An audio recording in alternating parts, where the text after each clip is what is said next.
Hey guys, uh, my name is Danette, and I am beginning my mukbang journey.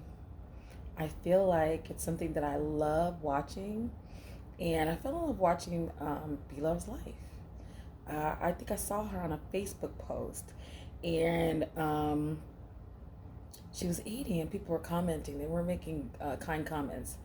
But when I was watching her, I was so intrigued. I actually enjoyed watching her eat. Not it wasn't something that was on my radar as far as watching people eat. You know what I mean? But when I saw it, I was drawn to it. So it's like you either like them or you don't. So the one thing that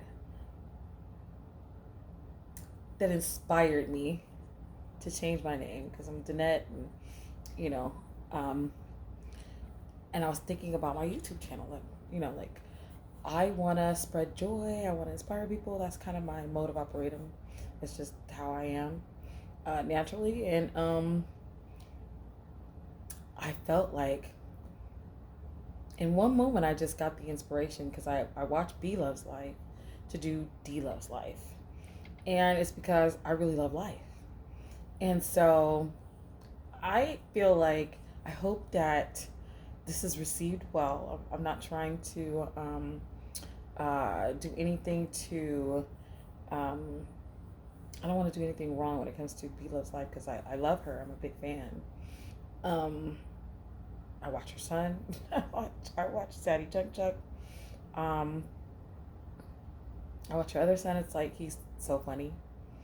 Um, and I love their date nights and stuff. So I want to create my intro. And me and my best friend, we thought of an intro. I don't know it yet, but I'm gonna figure it out, right? I'm gonna take you on the journey with me.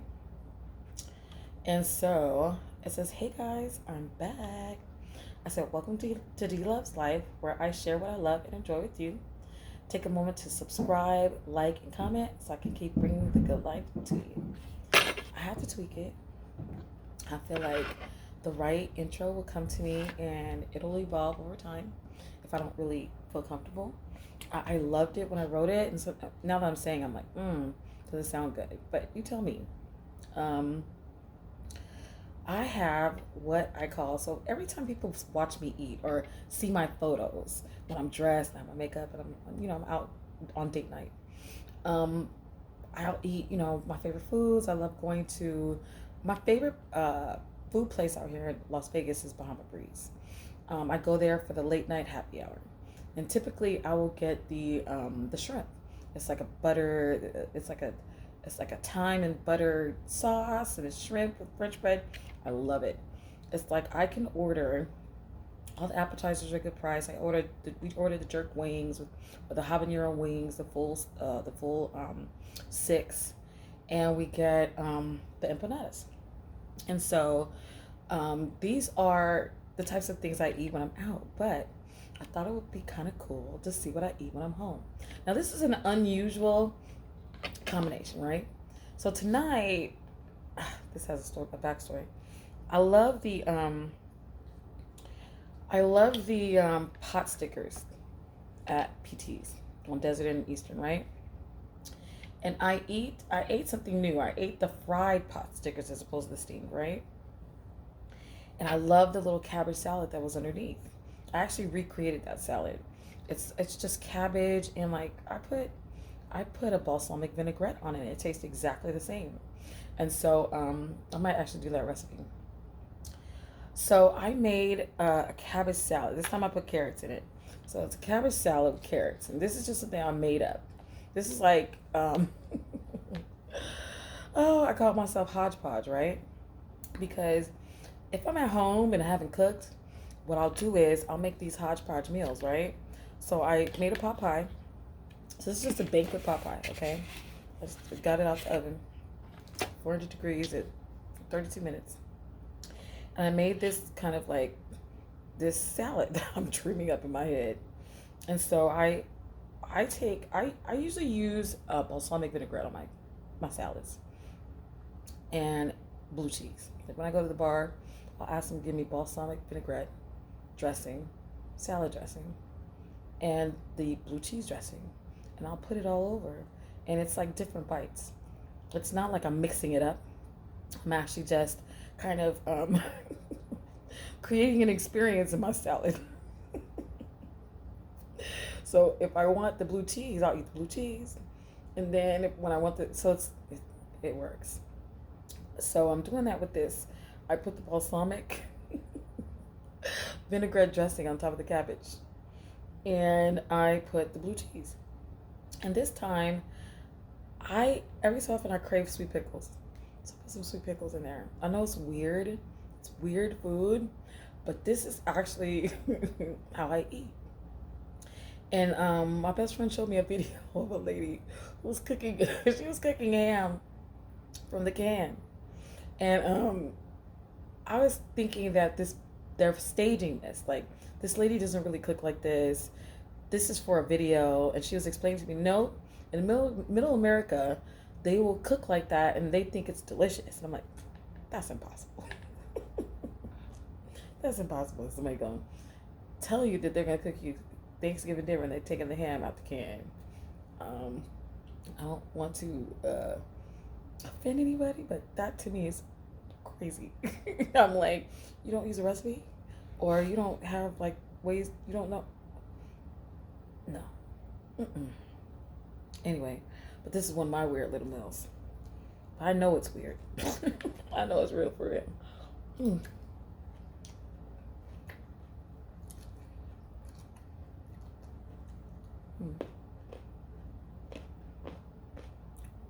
All right, so I wanted to make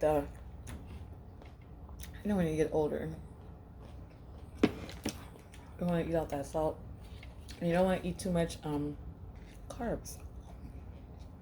So to make my pot pie a little healthy, I made veggies with it. I was trying to see all the different sides. What can I eat? Because pot pie is not going to be enough. I'm prepping to cook salmon tomorrow, so I hope to show that recipe, like how I made it.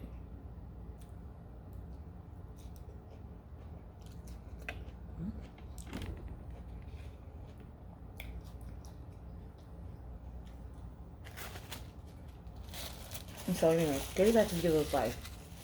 So people were being disparaging about the fact that she was eating, and things like that happen when you eat. Things might spill out your mouth. Some people have a problem with people talking while they're eating. I had one girl talking about smacking. I'm like, I don't know why people worry about if people are making noise when they eat. That to me is such a strange thing to focus on. As if somehow that just bothers. I mean, to each his own. That doesn't bother me. Mind you, if you're sitting at a table with people and they're talking and they're eating. So I don't know, you sit at the table silent? I'm like, so, and people are that quiet? I was like, nobody's trying to smack, nobody's trying to make some extreme amount of noise. But eating makes sounds. But it is what it is. So I'm enjoying being a content creator. I feel like it's something that I do so much already that it just makes sense to be a Facebook content creator.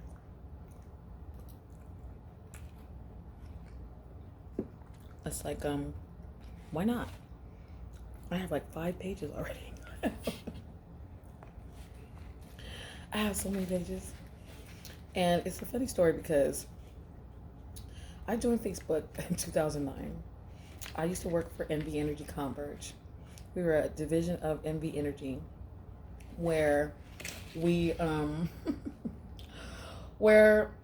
controlled your thermostats. We would install thermostats to the digital thermostats that we have control over, and it was to be a part of a program where you get like an incentive to turn off your air during the summer, and at the end of the year they get checks. I don't know how big the checks are. I just worked as an admin, And this was in 2009. Because the girls in the office, it's like, we were all so good at what we did.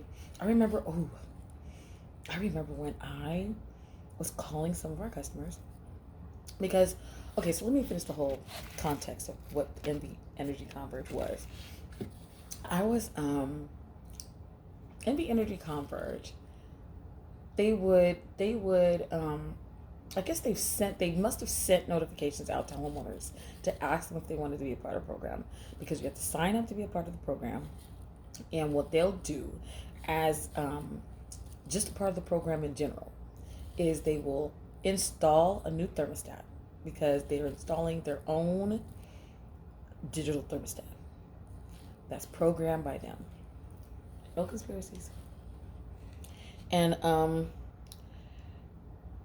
it's the way the program works, where we are going to have certain times that these thermostats are going to go off during the day.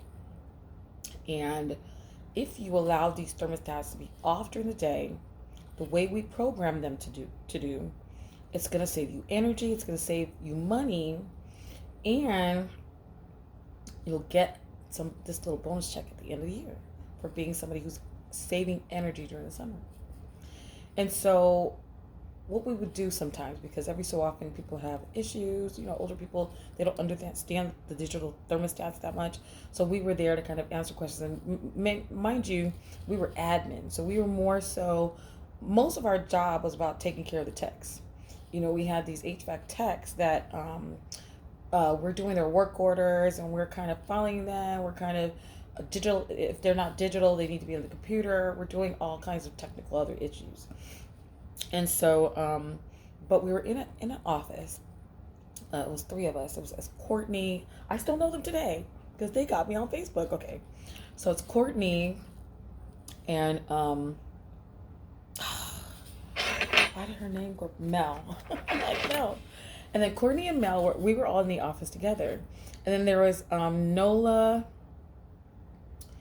and Jennifer. So we were all the admins in the office, and we were work residential. So there was another office where Valerie was from. Mind you, I know all of them still. Well, Valerie was from, because she was in the business division, so she took care of business customers, and we took care of the residential customers. And then there was the HVAC. They were in the warehouse. So we were in like any typical commercial building that you would lease. You know what I mean? But it's more so like mechanic shops would lease out of there. It's more so that it has this garage portion to the back end. Then it has an office in the front. And so the HVACs would come in and out. They had their pickup trucks, and they had the NB Energy Converge uniforms on, and we had a whole dispatch unit. And the dispatch unit was located in the garage. And there were about 4 rows of girls. I think it was like 2, 4, 6. It's probably about eight dispatches for these techs. I think we had about 30 techs. And so techs would come in the morning, and they'd make the mud coffee. So it's like we had this big coffee. I don't know what it is. It's like a commercial, something you see at a Dunkin' Donuts or one of the older donut shops, where it's like it's a tin, and it's got a little spout at the end, and it's like the thing makes the coffee, but it's like it's so high, it's so tall. We have all this coffee because the guys, as soon as they come into work, they're coming in at 6 a.m. in the morning, and they need their coffee. Everybody needs coffee, and everybody loves strong coffee. So that's another thing that I wonder if the girls remember, that everybody that drank coffee over there, we all love strong coffee. So we look forward to, we call it mud coffee. And everybody had to go get their mud coffee. I was like, the coffee is fire. Like, you can feel that bitterness, you can taste that bitterness. And so one day they were on MySpace. Okay, this is 2009. One day they were on MySpace, and I was wondering what the hell they were doing. Like, I've never seen what it is that they were on, because mind you, one of the girls, I won't say who, used to love to watch death videos. Okay, And I thought it was really strange because I saw all these death videos that I did not want to watch. I was like, I could not unwatch the death videos, okay? Because even though you don't want to see them, sometimes you just watch, like, this is crazy. And so, but that's the shenanigans you do in the office, right? The funny thing was, we didn't have a manager in the office. We didn't have a manager. We have nothing. We were the office team. There was really nobody overseeing us. We just did our jobs. I'm like, is that good enough? Because I have another story after this story. And so Mel's like on the computer doing stuff. Oh shit. So I used to always be fascinated with what she's doing on the computer. What are you doing? I'm like, oh shit, are we gonna get in trouble?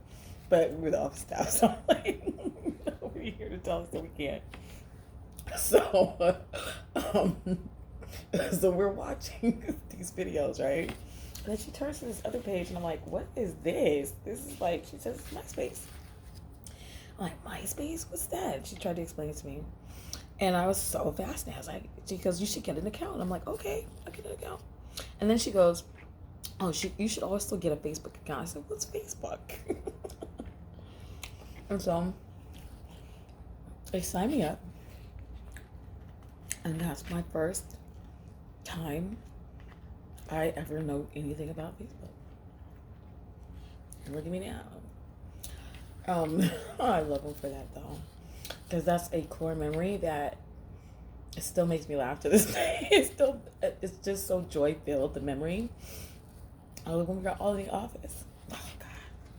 We were all in the office. We had so much fun. We were so good at our jobs. And I remember when Valerie didn't have kids. I remember when she told me she was pregnant. I was like, oh my God, I'm so excited. And now she has all the kids. I'm like, oh my God. And so I had so many good memories with my coworkers. It's like Facebook. The one thing I did use Facebook for before now was I would always friend all my coworkers as honor to my coworkers who introduced me to Facebook. I literally have taken coworkers since 2009 and I've kept them as friends on Facebook all these years. And I see them every day. I get to see Valerie and her kids. You know what I mean? Like, we left work, but the best part is we never left each other. And that's crazy because I don't think people think about it like that. Like, when you have Facebook, it's like I didn't have to say goodbye to my high school friends and everybody goes off to college and we don't know what happens to each other. You know what I mean? We get to see what happens to each other. And to me, that really is a very strong impact on society this platform has.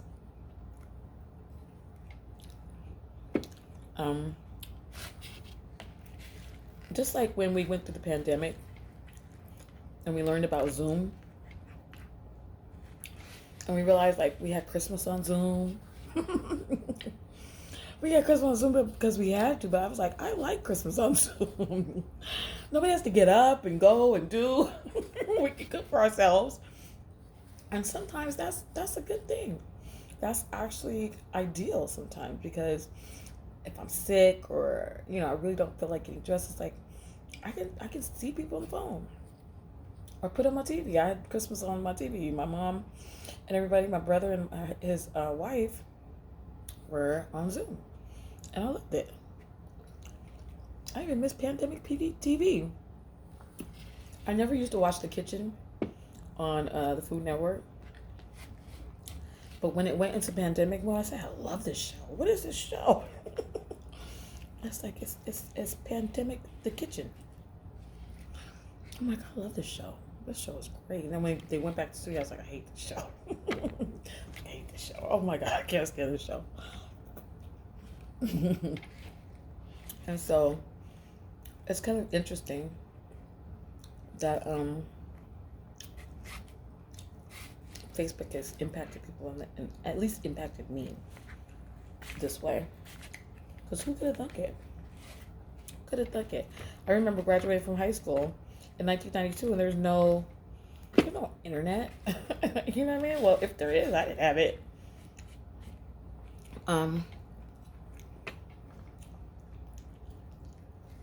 I just love those realities. So anyway, I got into YouTube. I got into YouTube because of D Love's Life. That was the first show that I watched on YouTube.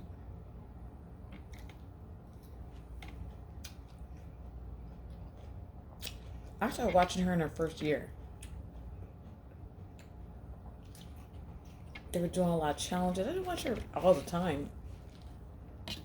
I found myself wanting to see what she's doing. Like, I don't know why. See what D Love's Life is doing. B Love's Life.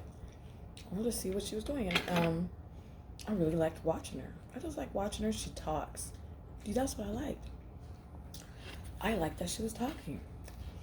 And just telling me about her life. Like, I like that. And I guess that's why I really want to do it like this, where I'm not gonna put on makeup all the time. Like, this is okay. So this is my take on getting glammed up, right? That's expensive.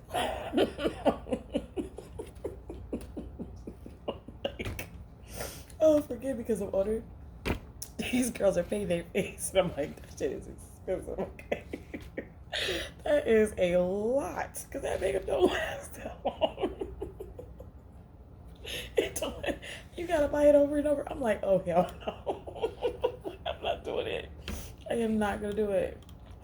Just for that fact alone, no. I am not gonna have some expensive makeup budget. No. I'll get dressed when I go out because I have to go see people. But this is a video. I'm like, I'm okay. Oh, what's a video? I'm like, I don't care how many people see it. I'm like, no. It's so funny. I can afford it. I'm like, but I'm not. But I'm not. And they have you on Amazon. They have it on Amazon that you can have a prescription for makeup. Girls. Back in the day, when we were in school, and we were wearing makeup, you know what we had to replenish? Lipstick, okay? Lipstick, okay? That's the only thing we're wearing. We weren't even having, I don't think most of us even used a compact, maybe. It's like, that budget was nice. The foundation, the multiple colors, I'm like, oh shoot. No, thank you. I'm not doing it. Somebody start paying me to wear makeup. I'm like, yes, I'll do it. But no. So, I was like running out of my makeup. I remember in the pandemic, every time I went out, I would get dressed up. This is where, every time I went out, I got dressed up because I felt like I was in my nightgown. I was at home more. And so it was kind of feeling like I need to do something to be excited about going outside, right? Because I'd be outside, it's like I get to be outside, and so I was getting dressed up, and I'd take a picture, whatever. And I was just like running out of makeup. I remember the first time I ran out of makeup, I was like, damn, this thing is like, I think it's like $8, $10.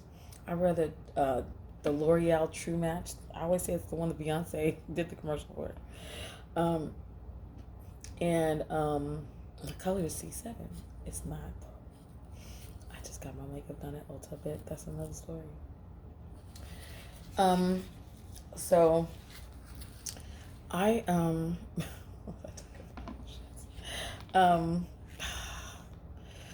eat.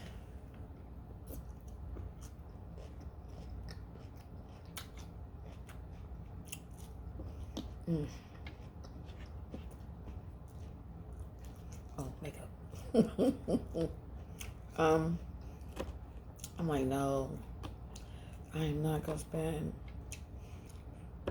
I don't want to. I just don't want to. I don't want to paint my face. I don't want to do that.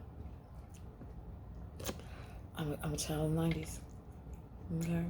Because, of course, this generation want to disagree. I don't think it's not pretty. But I don't want to do it. It's gorgeous. You guys can do it all day. I don't care. I don't want to. You gotta take the makeup off. I'm like, it's a lot. I'm like, no. You see, back in the 90s, red lipstick was the thing, okay? And we wanted to be Janet Jackson, right? No, that's what we wanted to look like. And most of us didn't. We had clear skin. That's just the facts. We had clear skin. We looked cute. We didn't have to wear makeup. We really didn't. Not that you guys don't look cute. I don't know why you guys wear so much makeup. I remember one time. This is my girls at Sutherland. That's when we worked for AT&T Direct TV. I had all my little adopted daughters. They're so beautiful. My little daughters. They're so cute. I was like, I want to adopt you. You guys are my daughters. I'm like, these are all the little girls I would have made. I had more babies. But I told them, like, they wear their hair, like, you know, they wearing all long hair. I can't tell what is your hair. I was like, I want to one day see you without the hair. I literally don't. I say what I feel. So one day the girls, I noticed, they didn't do it all on the same day. But they gave me a day. I love them. They gave me a day when I got to see each one of them. I got to see them with their natural hair. And not all makeup. Gorgeous. I'm like, girls. I was like, you're so much more beautiful without the makeup. Why are you doing it? It doesn't make sense. But hey, that's what they like. I'm always the mom on the job. I adopt all the daughters, all the girls. They're all my daughters. I was even trying to marry my son to a daughter. To one of my daughters. And she was like, I said, he's a preacher. He's always just, I would destroy your son. I'm like, I guess you're right. I guess you are right. But so many stories. So back to Beloved. So I watched Beloved. Literally, the first year I started watching her, I would watch her in the middle of the night in the room. I was sleeping with my husband at the time, So I'd be in the room, and I'd be watching Celia, reading subtitles on Netflix. And when I got done finished watching Celia, I would watch Beloved on my phone. And I'd be watching Beloved, and then I would get hungry. I'd be like, let me go get some noodles. Let me go get some noodles because I'm hungry and I love watching her eat the noodles. I eat noodles. And everybody always has noodles, right? And so I eat the noodles. And I feel so satisfied eating my noodles while I'm watching Beloved. My husband wish I would go to sleep.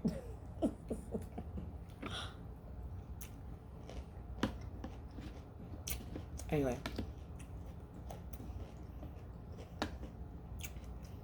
I actually like this. I can do this. Thank you, Beloved. I feel like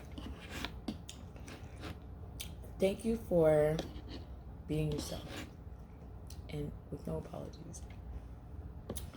I think that everybody should take a note from that spot in their hearts where it's like, do I want to put on a persona or do I want to just be me? Because that's a choice we all have to make. And I remember one time I was working at Wells Fargo. It's the Union street paving company out here. Great company. I want them to grow. I was actually hired. I was hired as a temp. Oh God, there's so many stories. All right, let me backtrack. So so the story I'm trying to tell, the first part of the story, after the Beloved life story, is that one day I got the best advice ever. It was from a lady I was working with as a temp, and I was about to go try to apply for another job because my temp job was about to end. And I said, I don't know how should I be? Like, what do you think? Give me some advice about what I should do for this interview, because it was I was interviewing for a position I had before, but I was nervous because I'd been an executive assistant at one point, and then I went back to answering phones. I got a job answering phones, and then this job said it was admin, but I was still in the front desk. So a lot of the jobs that I had at the beginning of my career were front desk work, because I worked for the temp jobs. Because a cousin of mine said, work for the temp jobs, you'll get to the bigger companies, and she was right. It's funny how advice works when you take it. Okay. So message to the young ones. All right, so but I took her advice. I worked for the temp companies, and I used to always do front desk, and so I was trying to move into executive admin as a permanent job. And she told me, just be yourself. Just be yourself. Because if you just be yourself, because me and her, sometimes you get close to people and they see you. Like, I remember one time my dress split, and I had to tell her, and it's like, I need a jacket or something, and so she gave me something that could kind of cover up the back of me, because I wasn't going home. I had perfect attendance. I used to get there an hour before the CFO. He was so impressed. I was like, if you only knew the backstory of that. My husband had a job in Henderson that it started at 6 a.m. And because I didn't want to go all the way home, because I live in central Las Vegas, I would go to Wells Fargo, which is it's off of the 215 in Russell. So instead of taking that 30-minute drive, like, I couldn't do anything in between. So it's like, I'm going straight to work. I just sit in my car and listen to music. But back to Wells Fargo, where I was hired after they had laid off most of their staff after the recession. And this building was empty, and I'm like, it seems so like spooky almost. Like, what happened to all the people in these where are all the people? And they said, we have to lay them off. We have to lay them off because we're a union company and times are tough, and they had to lay off their corporate people. And I'm like, I was like, oh, that's horrible. And I used to talk to them all the time and kind of get the context of like the job and this company, and we'd have like little conversations up at the front desk. Everybody's talking to me. And so I learned like the person who bids for jobs. My battery. The person who bids for jobs was like having a hard time, because of course their costs are really different, because live costs, and that's fine because I'm ooh. I think I'm recording.